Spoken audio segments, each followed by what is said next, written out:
This is a video for Physics 232C. This week, Chapter 23 on modern physics and Chapter 24 on atomic physics will be combined.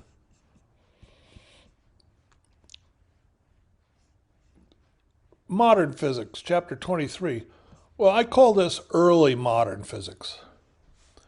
It concerns discoveries made from the years 1900 to 1930. Of course, there's even later modern physics, but that's not included in this chapter. The famous names for the material covered in Chapter 23, Max Planck, Albert Einstein, Louis de Broglie, Werner Heisenberg, Erwin Schrödinger.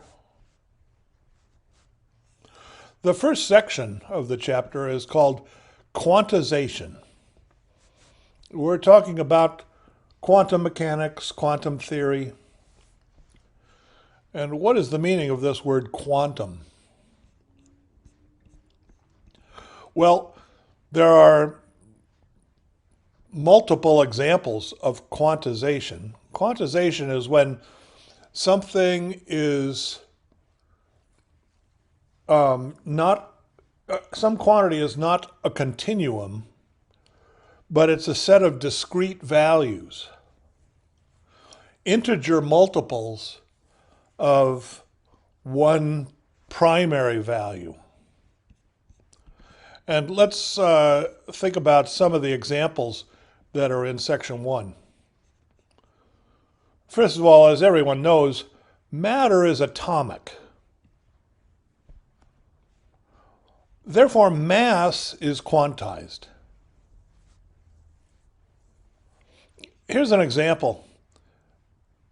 Consider a sample of hydrogen. Now, hydrogen ordinarily consists of H2 molecules. Suppose you have a sample with a value n H2 molecules. At room temperature, this would be a gas. At very cold temperatures, this could be a liquid or even a solid.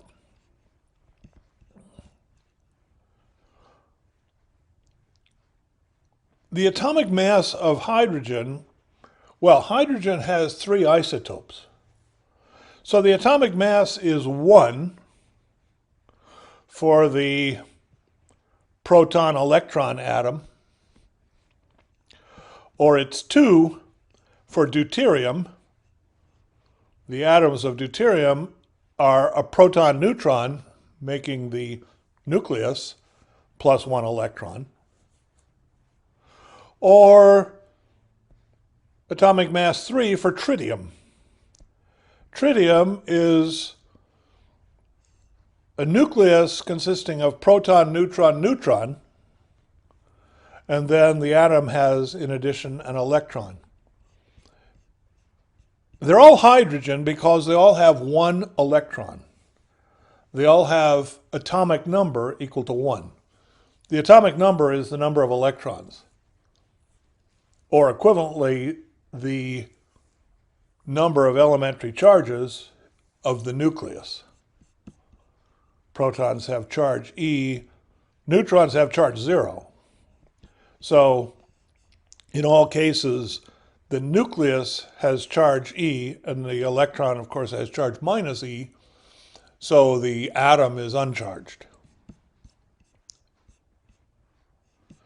Now, we express atomic masses in terms of the atomic mass unit, also called the Dalton, abbreviated by U. 1 U is 1.661 times 10 to the minus 27 kilograms. It really wouldn't make sense to talk about the mass of atoms in kilograms because an atom is so tiny. The mass is many, many powers of 10 smaller than 1. So we introduced this atomic mass unit. Now, what's the mass of my sample of hydrogen here?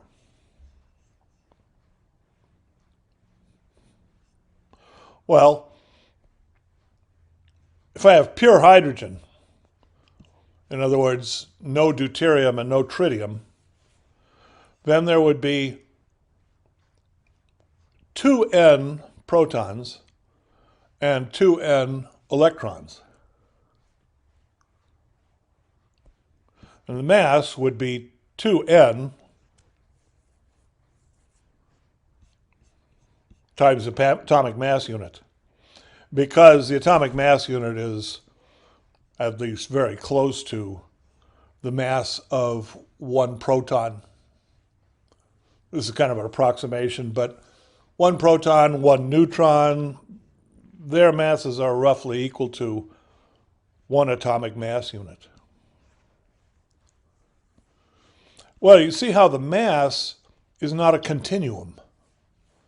It's a set of discrete values. They're integer multiples of u. In fact, they're even integer multiples of u, because hydrogen makes H2 molecules. Atomic mass is 1. The molecular mass is 2. The mass of a sample is 2 times the number of molecules times 1.66 times 10 to the minus 27 kilograms, but we write it in terms of atomic mass units. That's an example of quantization.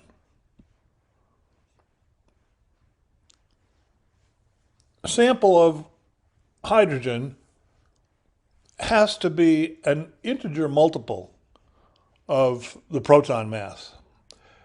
To be more accurate, it's the proton mass plus the electron mass, but the electron mass is much smaller than the proton mass. Remember, the proton mass is about 2,000 times larger than the electron mass. So to a very good approximation, we could just approximate the atomic mass as the proton mass. It would be accurate to better than 1 part in 1,000. Another example is charge. Charge is quantized. The electron charge is negative e.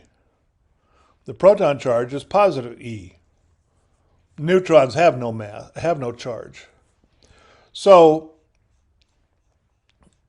if you have a sample of matter with some number of protons and some number of electrons, it'll have a charge which is the number of protons minus the number of electrons times e. It'll be an integer multiple of e. So e is the quantum of charge. It's the smallest possible charge. And any charged object will have a charge which is some integer multiple of e. So charge is not a continuum. It can only be discrete values. Divided by e has to be an integer. So that's the idea of quantization.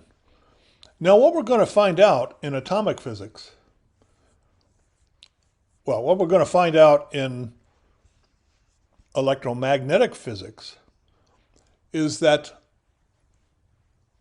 wave energies are quantized. The energies of electromagnetic waves with definite frequency are quantized. And that was the first example of quantization, really. Well, no, I suppose mass and charge was earlier. But anyway, Max Planck introduced this idea that electromagnetic wave energies are quantized. When we study atomic physics, we'll find that atomic energy levels are quantized. That's for chapter 24. Section 2 is about black body radiation. Black body radiation is the electromagnetic radiation produced by an object that is totally absorbing of light or other electromagnetic waves. An object that's totally absorbing. Any light that hits the surface of this object is absorbed. So in other words, it has no reflection at all. That's called a black body because, well, it won't reflect light that hits the surface. That doesn't mean it's black because it will emit light, but it emits light that the body itself radiates. So a black body, it's a bit of a misnomer. It's black in the sense that it's totally absorbing. Here's a good example of a black body. The sun. The sun is, to a very good approximation, a black body. The sun, of course, is not black, it's white. Well, that's because it emits light, but it doesn't reflect light, because any light that hits the sun is absorbed. Now,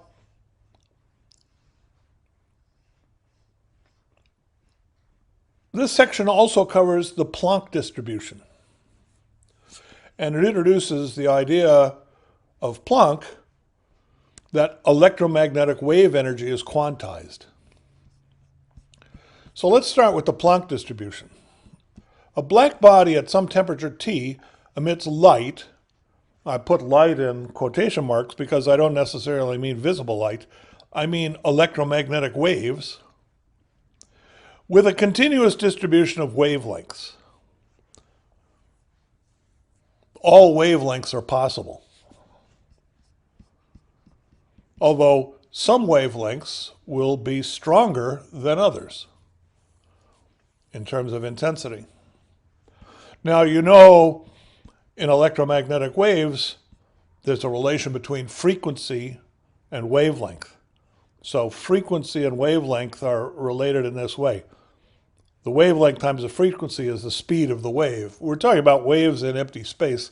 So the wavelength times the frequency is c, 3 times 10 to the 8th meters per second. Or frequency is c over wavelength. Now, here's a graph of intensity as a function of wavelength for some temperature T. So this would be some black body radiator at some temperature T, and I haven't really specified what the temperature is here, but if you look in the book, you'll find graphs like this for different temperatures. The higher the temperature, the higher the intensity. So at low temperatures, the peak intensity might be infrared light. You couldn't see it. It would look black because your eyes can't perceive infrared light. On the other hand, if the temperature is high enough, as in, for example, the case of the sun, the peak intensity might be in the range of visible light. Of course, your eyes have evolved, the human eye has evolved over time to make use of the electromagnetic waves that are available. Well, the electromagnetic waves that are available come from the sun. And so the eye evolved to be able to perceive what we now call visible light. I mean, visible light is really a definition not of physics, but of biology. What wavelengths can the human eye see? That's what we call visible. There's a characteristic shape to the intensity function. It starts with intensity 0 for for short wavelengths. It increases to a maximum, and then it decreases more slowly as the wavelength gets larger than the peak. The peak wavelength, we'll call that lambda sub max. That's the wavelength where the intensity is maximum. Now, this functional form was measured by various physicists. Planck determined the functional form. And if you look in the textbook, you'll find an equation for the intensity as a function of wavelength. That's the Planck distribution.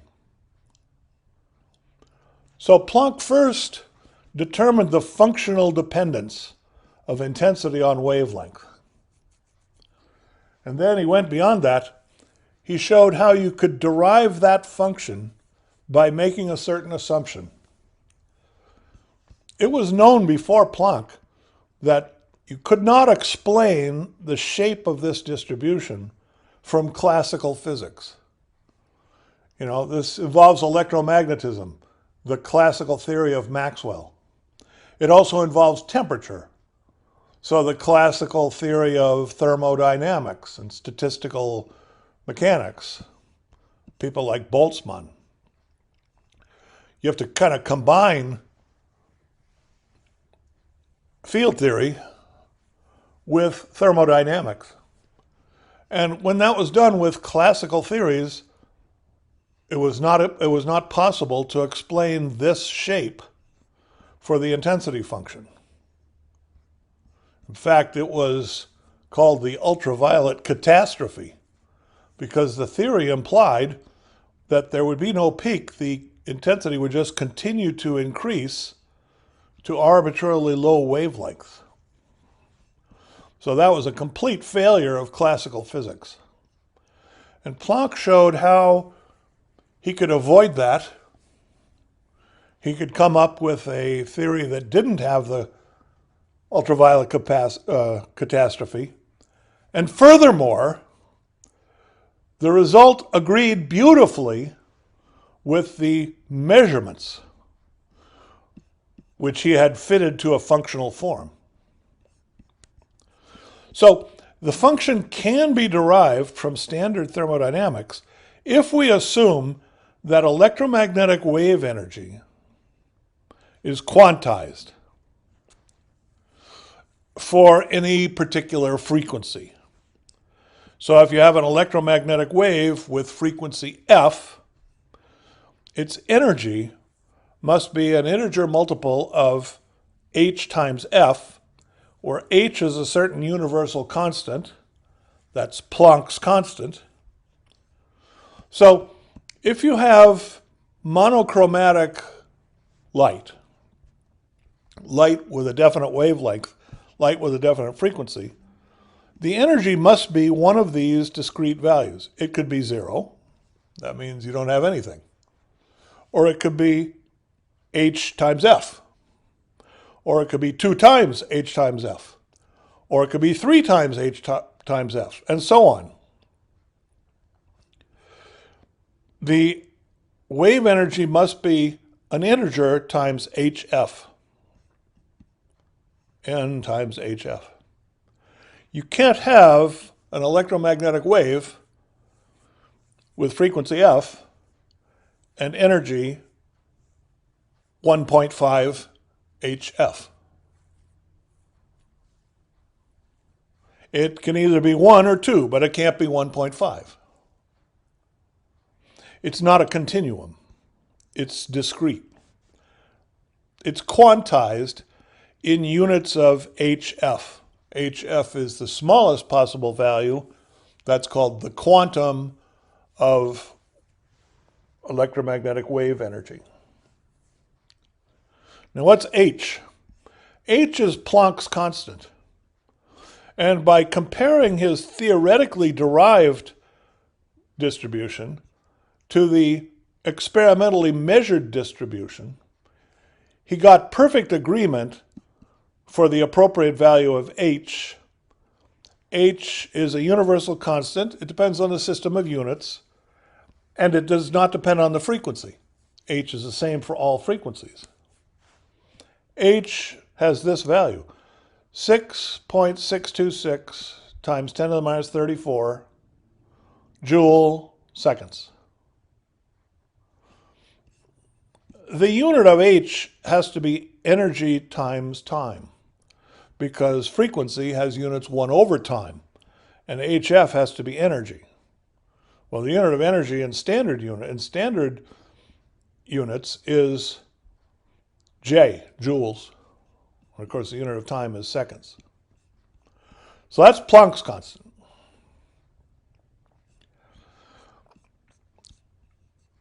Lambda max depends on the temperature. And this was something that was known before Planck. This was known from measurements of black body radiation, experimental measurements. And it was known that lambda max is proportional to 1 over the temperature. Or we can say lambda max times the temperature is a certain constant. It has the value 0.2898 centimeters Kelvin. So with T, well, in all of these formulas, T has to be measured in the temperature measure of Kelvin, the absolute temperature. So lambda would be a length, T would be a temperature in Kelvin. The unit will be some length unit. Here it's centimeters, centimeters Kelvin. And the value is 0.2898. This was an experimental fact. As you increase the temperature, you decrease the position of this wavelength peak. Lambda max is proportional to 1 over the temperature. So at higher temperatures, the intensity will peak at lower wavelengths, or equivalently higher frequencies. As you increase the temperature, the peak shifts to lower values of lambda. That is to say, to higher values of frequency. That's called Wien's law.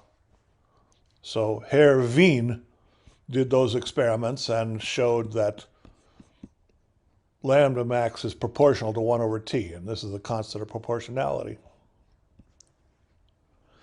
Here's another fact that was known before Planck,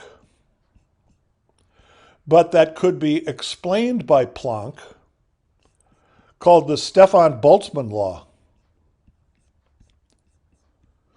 What is the total power radiated by a black body with temperature T? This is actually the power per unit area of the surface. So delta P is the amount of power radiated, so that'll be watts.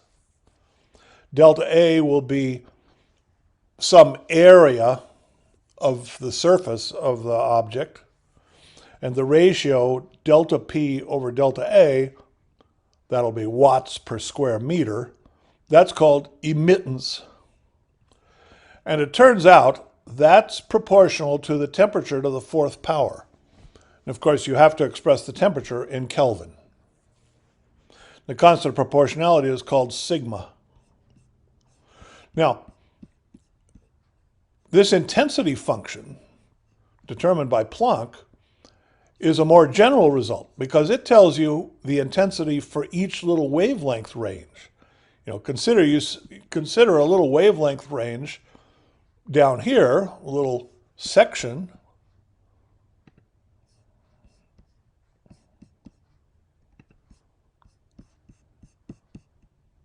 Suppose you wanted to look at the power,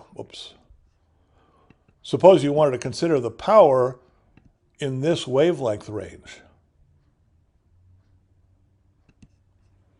Well, that would be the intensity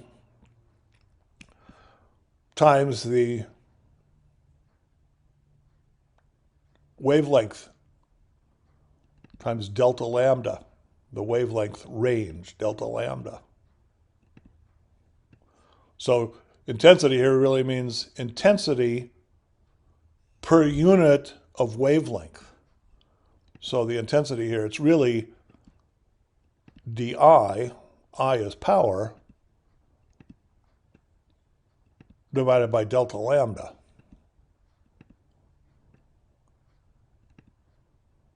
Or I guess I should call this delta I. In the little wavelength range, delta lambda, the amount of power produced by this black body is, well, power per unit area, is this value. Well, by multiplying by the wavelength range, I get the amount of intensity. And if I do that for every little portion of the distribution, all the way out here, we could have another little wavelength range, and I could calculate the intensity, or the intensity distribution would be this value. Multiply by delta lambda, that would be this value. I get the amount of power for this wavelength range. And if I add up all the wavelength range, I would get the total amount of power. And that's delta P. Well, really, the total power per unit area. So that's delta P over delta A. And since Planck knew this function, he could calculate this sum of all the powers for all the ranges of wavelength. That's an example of what's called integration. And doing that calculation, he found, in agreement with experiments, it's proportional to t to the fourth power. And it has a constant proportionality sigma, and he could even figure out what is the value of sigma. By purely theoretical calculation, sigma is 2 pi to the fifth power, k to the fourth power. That k is Boltzmann's constant, over 15 c squared, that c is the speed of light, divided by h cubed. That h is Planck's constant. So you see, this is a formula that involves thermodynamics, that's where Boltzmann's constant comes from, electromagnetism, that's where the speed of light comes from, and quantization, that's where Planck's constant comes from. Now, if you put in the current values for K, C, and H, you find sigma is 5.67 times 10 to the minus 8 watts per square meter divided by Kelvin to the fourth power. So this is the emittance of a black body with a temperature T. It's sigma T to the fourth. Sigma is a constant of nature. It doesn't depend on the temperature.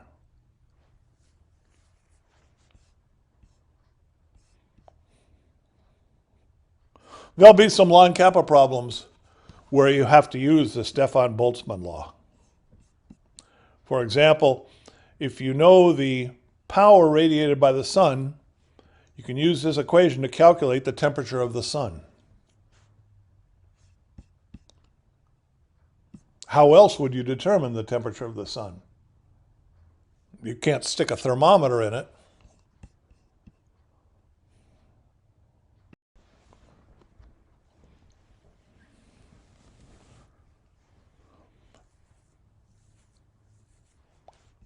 I guess this is probably section 3, the photon.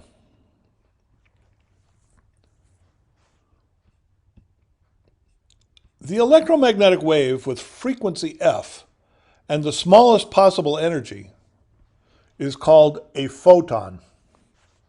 Remember, electromagnetic wave energies are quantized in units of h times f. And so if you have an electromagnetic wave with a definite frequency f, the energy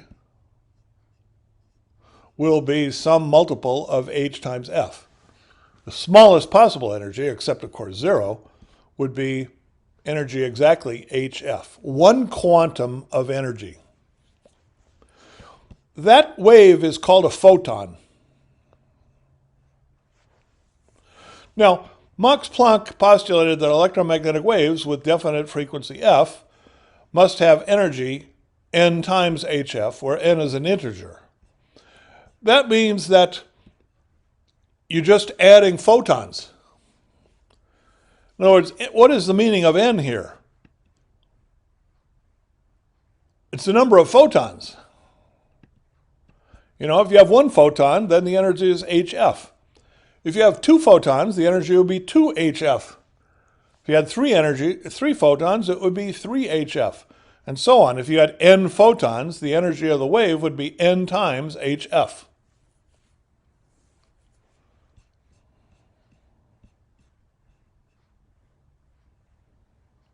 You cannot have an electromagnetic wave whose energy is 1.5 hf, because that would be 1.5 photons.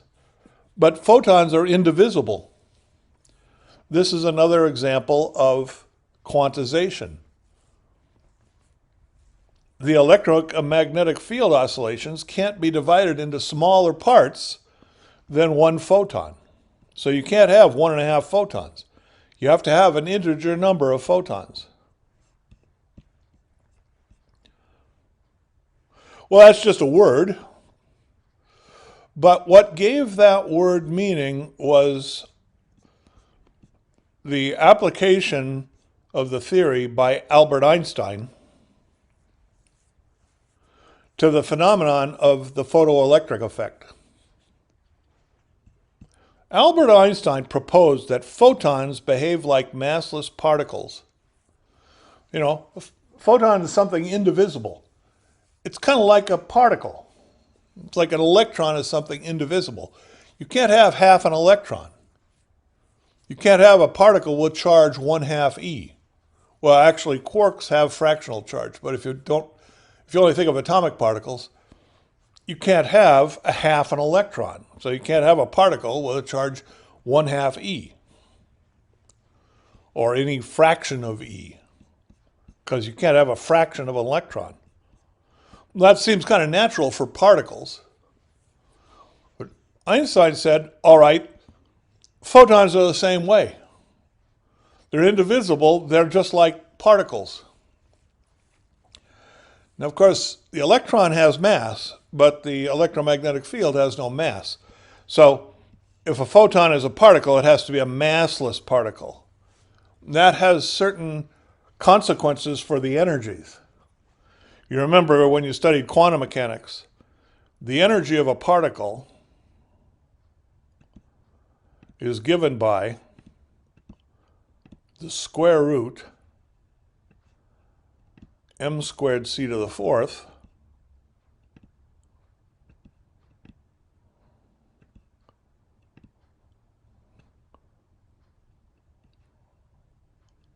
so E equals mc squared, but E isn't really mc squared.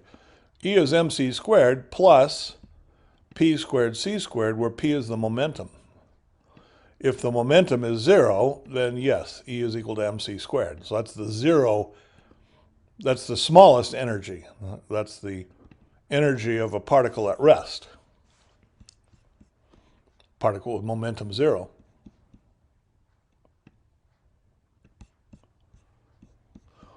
Well, the energy of a photon, if a photon is a particle, must be P times C, because photons have no mass. So mass is 0. So for a photon, the energy is P times C, square root of P squared C squared, because m is 0. All right, well, this was Einstein's postulate. And he used that to explain something that was known before this called the photoelectric effect. The photoelectric effect was known before Einstein, but it was unexplained. It was another failure of classical physics. It was observed, but it was not explainable by classical theory. So it was a breakdown of the classical theory. And Einstein explained how to understand the photoelectric effect by postulating that photons, the smallest possible electromagnetic wave, behave like massless particles.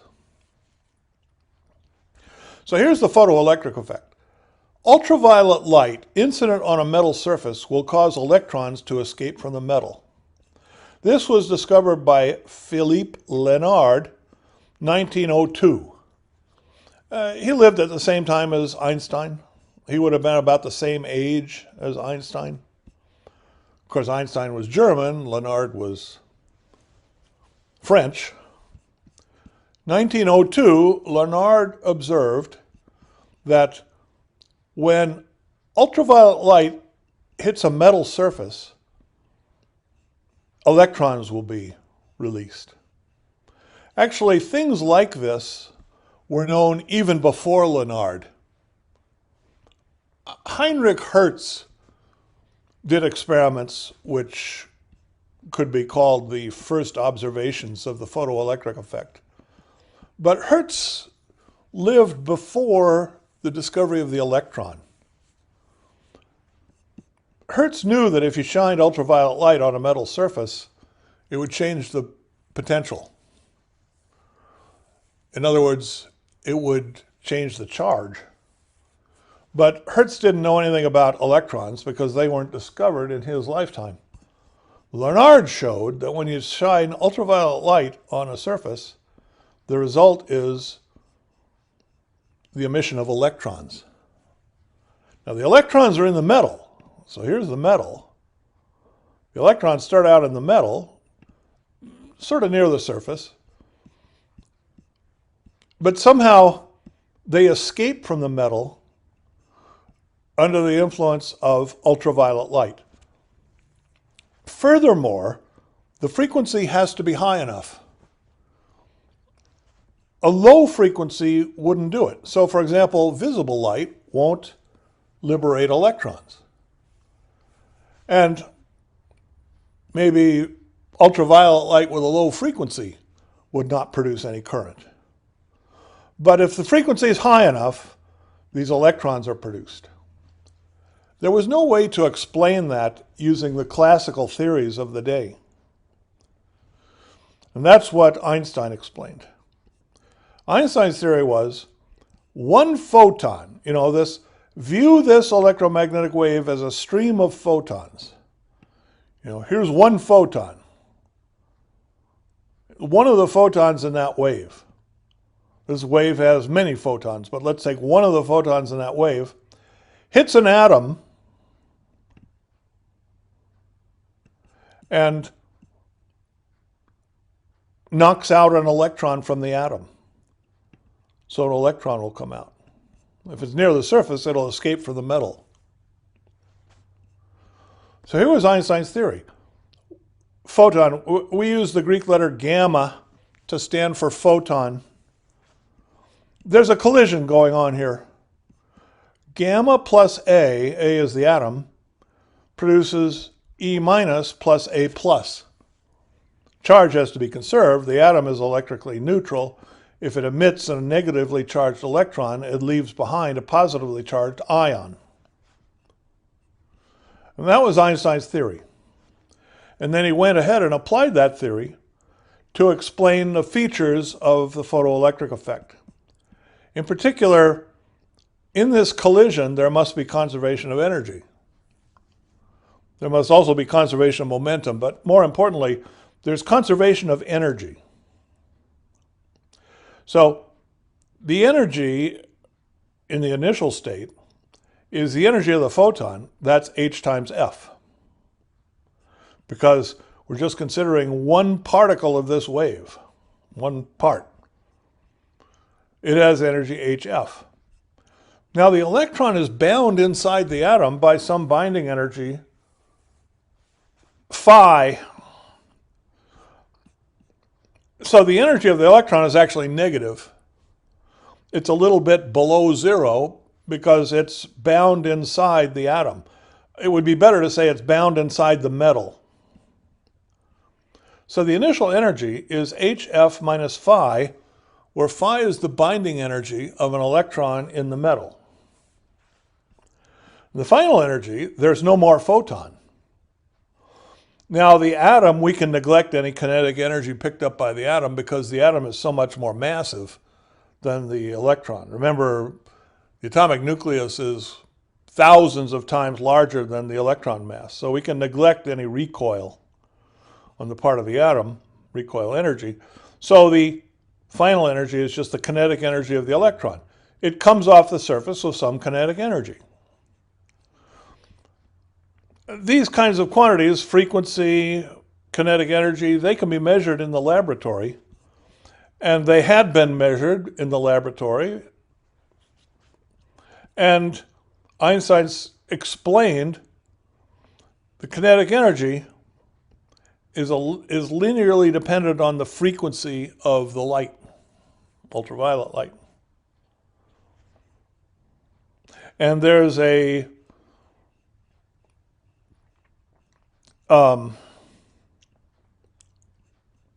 minimum value of frequency that will produce the photoelectric effect because kinetic energy is always positive. There's no such thing as negative kinetic energy. You know, kinetic energy is 1/2 mv squared. Well, that's always a positive number. The smallest possible kinetic energy would be kinetic energy 0. The electrons just barely come off the surface with no kinetic energy. So the frequency has to be greater than phi, or the frequency threshold is phi over h. Well, the photon energy has to be greater than phi in order to knock out an electron. So that means the frequency, energy divided by h, has to be greater than phi over h. Now phi here is called the work function of the metal.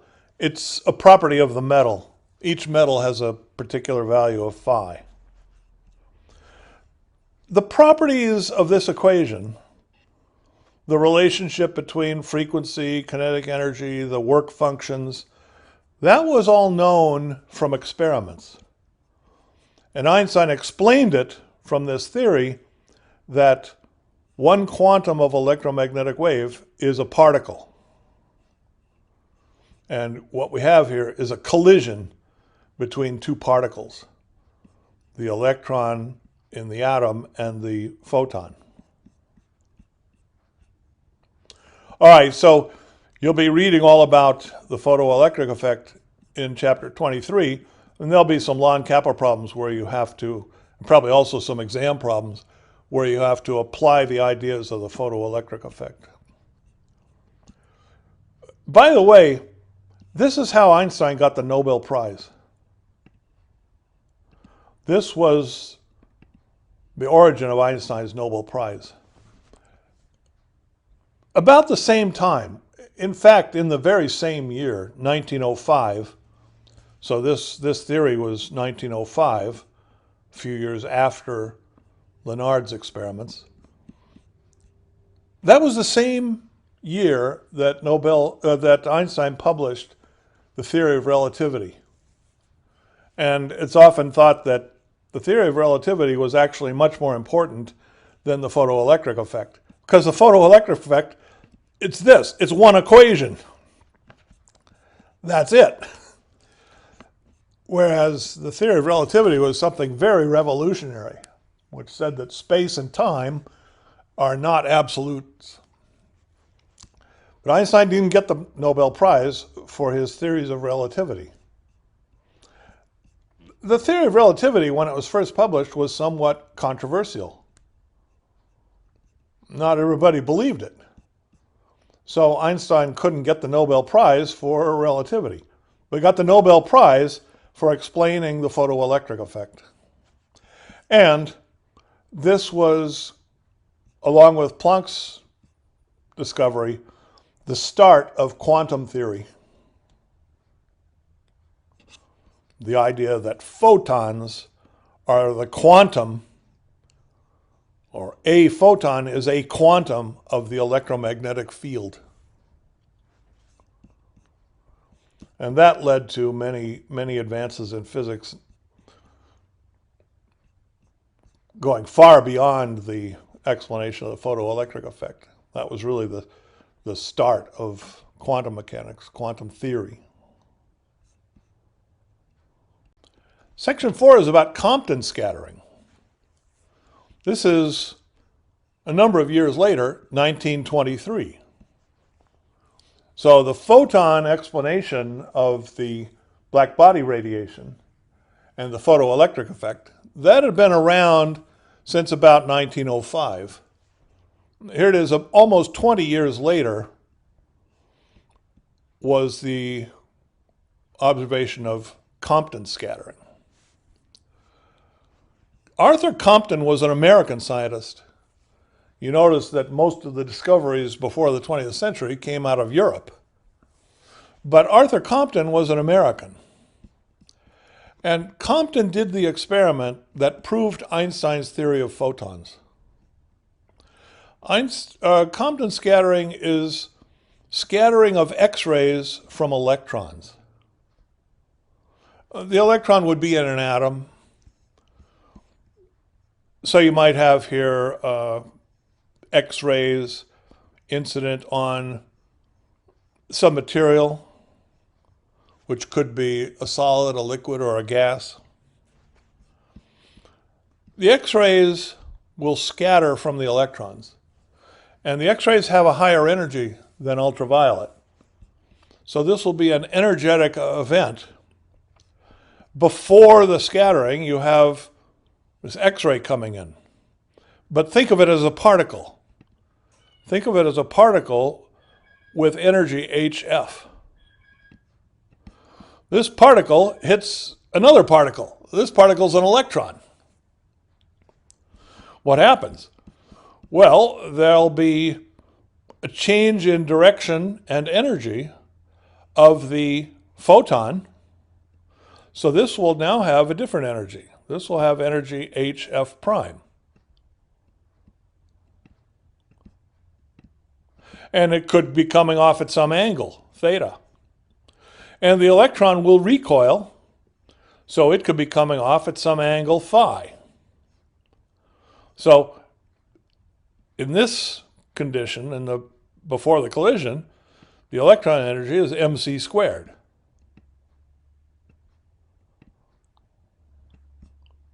After the collision, the electron energy will be gamma mc squared. Well, I better not call it gamma because I've been talking about gamma as a symbol for a photon. I could call it mc squared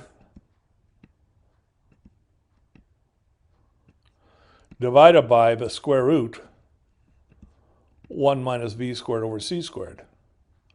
That's the relativistic formula that we studied back in the previous chapter, chapter 20. Formula for the energy of a particle of mass m and velocity v. Depends on the speed. Now again, based on the idea that photons are particles, energy and momentum in this collision must be conserved.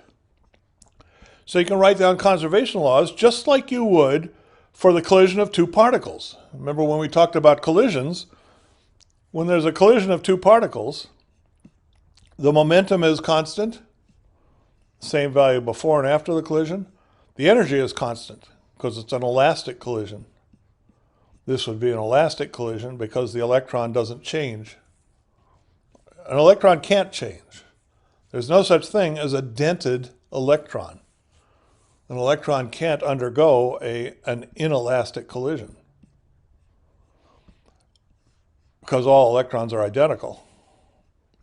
So we would have conservation of momentum in the x direction, conservation of momentum in the y direction, conservation of energy, just as we would have for the collision of two particles.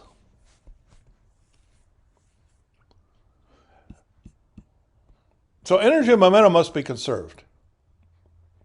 And we treat the photon as a massless particle consistent with Einstein's postulate.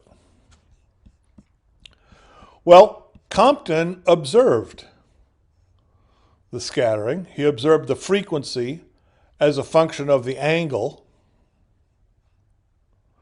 and he observed the Compton effect. The frequency is lower than the incident frequency. Or in terms of the wavelength, I guess I have this wrong. The wavelength is longer than the incident wavelength. So this picture is all wrong. This should be showing a longer wavelength corresponding to a higher frequency, a lower frequency. In other words, the photon loses energy. Therefore, its frequency decreases. It has to lose energy because some energy is transferred to the electron and energy is conserved. So this would have lower frequency, a longer wavelength. I drew it wrong. The simplest case is where the scattering angle is pi. In other words, this angle theta here, the angle of the outgoing photon, is pi. In other words, the photon bounces back. That makes it a one-dimensional head-on collision. That's, as you remember, the simplest case. You just have a one-dimensional head-on collision. The photon hits the electron and bounces back. And then the electron bounces forward. And it's only one-dimensional because the momentum, which starts off in the x direction, has to end up in the x direction. So we would have these conservation laws. The initial energy, hf plus mc squared, has to be equal to the final energy, hf prime, plus the square root of m squared c to the fourth plus p squared c squared. That's the conservation of energy. The conservation of momentum, well, for a photon, the momentum is E over c, because the photon has no mass. Remember, E is P times C. So P is E over C, HF over C.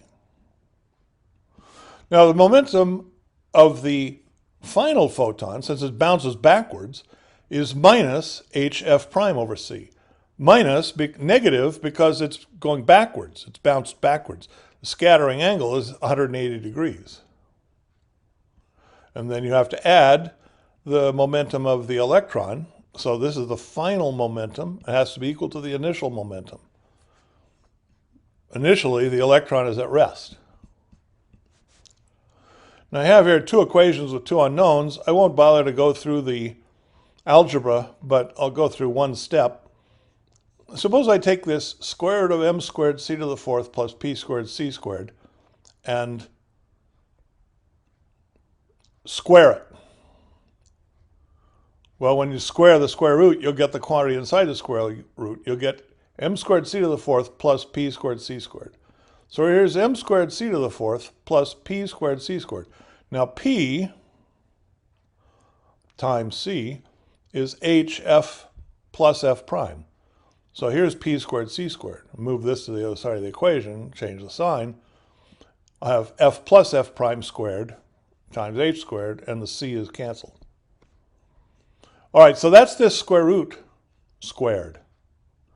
Now rewrite that as mc squared plus hf minus hf prime squared. So that's mc squared plus hf minus f prime whole quantity squared.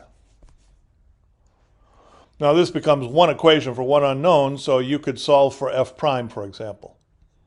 So given the incident X-ray frequency, you could calculate the final X-ray frequency for an angle 180 degree collision. But what I really want to look at is just this equation. This shows that f prime cannot be equal to f. Because if f prime were equal to f, then on the right-hand side of the equation here, I would just have m squared c to the fourth. And on the right-hand side, on the left-hand side of the equation, I'd have m squared c to the fourth plus a number greater than 0. Well, that's not possible. So f prime equal to f is not possible. In other words, this equation proves that f prime cannot be equal to f. It's a proof by contradiction. If I assume f prime is equal to f, I get a nonsensical equation. And you could go through the algebra to determine how is f prime related to f. But I won't bother to do that. You can find that in the book. In fact, you can find the general case where the scattering angle of the photon is theta. You'll have to look it up in section 4, and you'll be using this in some of the long kappa problems. Here's the formula which is usually given in a book, not in terms of frequency, but in terms of wavelength. But you remember, wavelength and frequency are just related. The wavelength is c divided by the frequency. So lambda minus lambda prime is h over mc, 1 minus cosine theta. Kind of a simple formula. H over mc, that particular combination of universal constants, that's called the Compton wavelength of the electron. Lambda is the wavelength of the incident X-ray. Lambda prime is the wavelength of the outgoing X-ray. You see, this number has to be positive. 1 minus cosine theta is always a positive number. So lambda prime is always less than lambda. I drew this wrong. The wavelength is not shorter.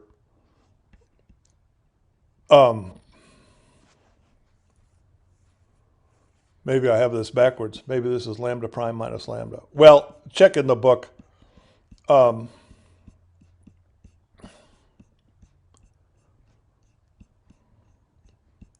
Check this carefully in the book, because you'll be needing this for some of the homework problems.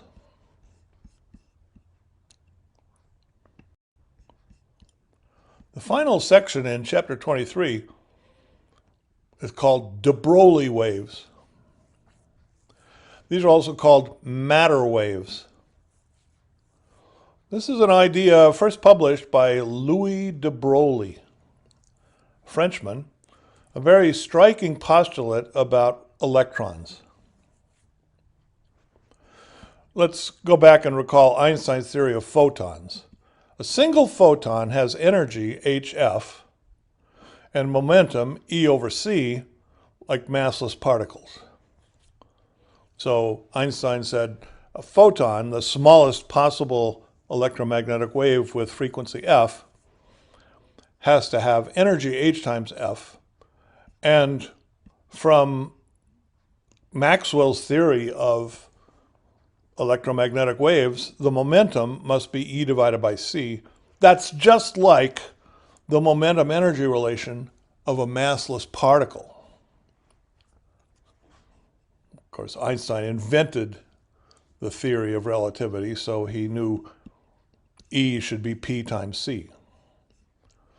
And P equals E over C is consistent with Maxwell's theory. The momentum of a wave is U over C, where U is the energy. So if you took just a single photon, P would be the momentum of that photon, U would be the energy of that photon, HF. All right, now let's relate momentum and wavelength. There's a relation between energy and frequency. E equals HF. There's also a relation between momentum and wavelength. The momentum is E divided by C. E is H times F divided by C. F divided by C is 1 over lambda. Remember, wavelength times frequency is equal to the speed of the wave. That's the speed of light, c. So lambda f is equal to c. So f divided by c is 1 over lambda. So from Einstein's theory of photons, the momentum of a photon, the momentum of the smallest electromagnetic wave, is h divided by the wavelength. So for photons, E equals hf, and P is h over lambda. Now de Broglie said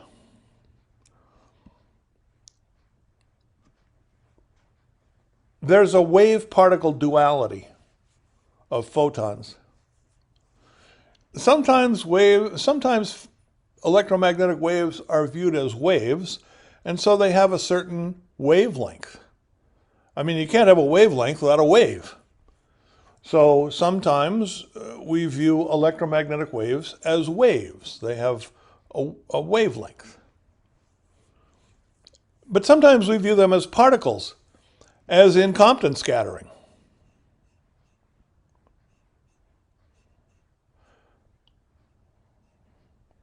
Now, a particle doesn't have a wavelength.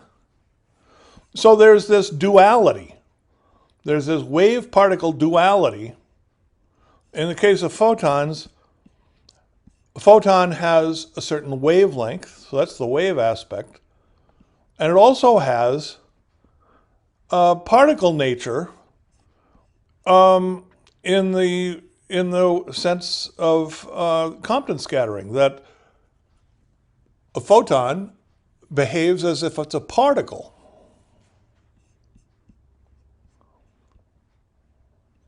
Now, what de Broglie said was, okay, if that's true for photons, it must be also true for electrons. So de Broglie's postulate was an electron, or for that matter, any particle, behaves in some ways like a wave. You know, we call it a particle. We usually call an electron a particle, but it's not really a particle, it's a wave. Well, it can be a wave, it can act like a wave. It's really not a wave or a particle, it's an electron. It has this dual nature.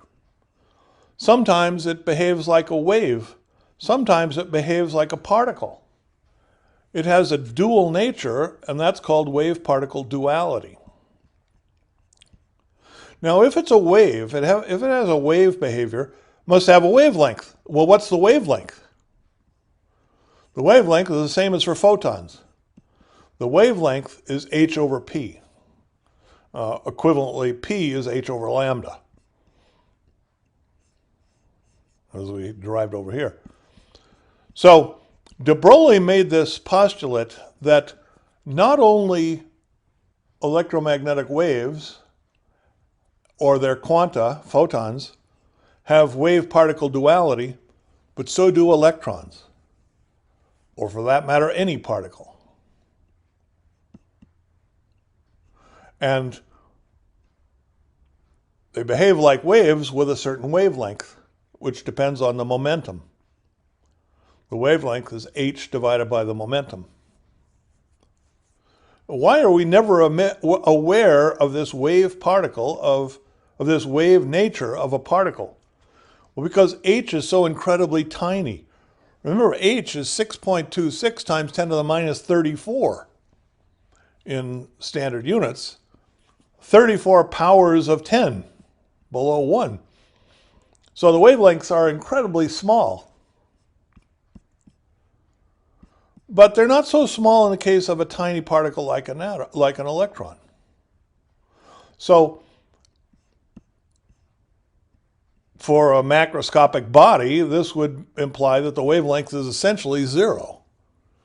But for a subatomic particle, this would have a a kind of a significant length. Well, it'll be very small, but it'll be significant on an atomic scale. You'll have some LON-kappa problems where you have to use this relationship. Wavelength of a particle is h over p. Of course, if it's a particle, it doesn't have a wave. It's not a wave. But it can behave as a wave. So for example, you can have a stream of particles, that is to say a stream of electrons, undergoing diffraction. And that's observed, for example, in crystallography. Electrons or even neutrons scattering from a crystal will have diffraction patterns, just like X-rays would have diffraction patterns. Well, later on, that postulate of de Broglie's led to the full quantum theory, and in particular, the Schrödinger wave function. This was the starting point for quantum mechanics, where you describe the wave of an electron. And that was fully developed by Schrödinger. It mentions in the book that for an electron, there's a wave function. We call it psi of x. It's like E of x and B of x for an electromagnetic wave. We have psi of x for a matter wave. A psi is interpreted as the probability amplitude. Psi squared is interpreted as a probability density. So there's a discussion of the Schrödinger wave function and the probabilistic nature. I mean, what's a wave? I mean, what's a photon a wave of? It's a wave of electric and magnetic fields. Well, what's the electron a wave of? Well, it's a wave of this thing called psi. What is psi? Well, psi is a kind of field. We call that the electron field. But it's also interpreted in terms of probability. So the electron wave is really a probability wave. Psi is a measure of probability. Psi squared is the probability per unit length, probability density. You'll have to read this section about the Schrödinger wave function, and that'll be involved in some of the long kappa problems. Well, this completes chapter 23, modern physics, or I would call it early modern physics. Now we're going to apply all of these ideas to atoms, and that's chapter 24. And there'll be a video about chapter 24.